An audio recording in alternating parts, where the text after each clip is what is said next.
slithering snake in the kitchen. It's the little girl who sees it first.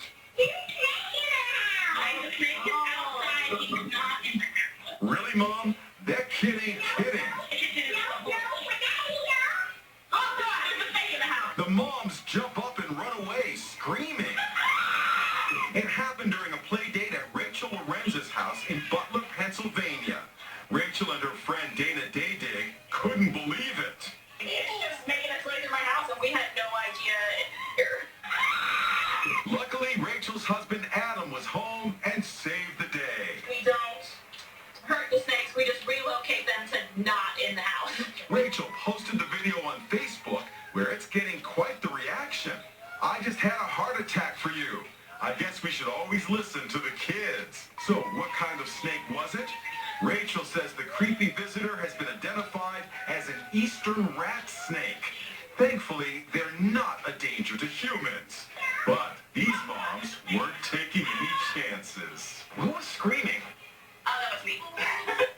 I'm terrified of snakes. Dana was scared. I wasn't.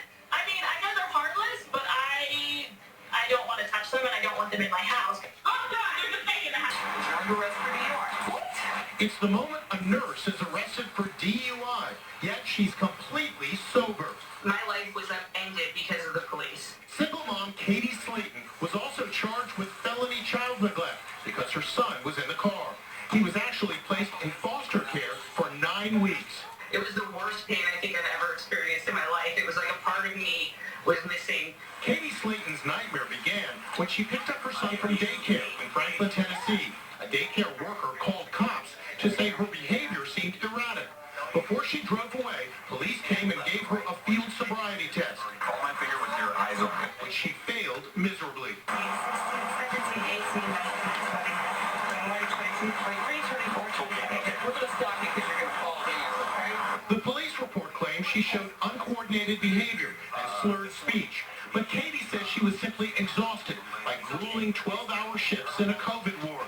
Turned out she had also taken her regular prescription dose of Adderall for attention deficit disorder, which may explain some of her reaction.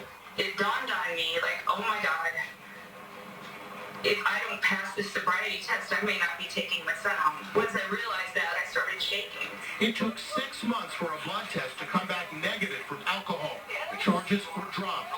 How can a field sobriety test go so wrong? There could be many reasons why someone fails a quote-unquote sobriety test, meaning, you know, the various things that you're asked to do while out on the street. 1, you might be a little tired. 2, you might not be very coordinated regardless of whether you're taking drugs or not. I knew I hadn't done well on the field test, but I really thought that they would be able to tell the difference between someone who was nervous or somebody who's tired and somebody who's actually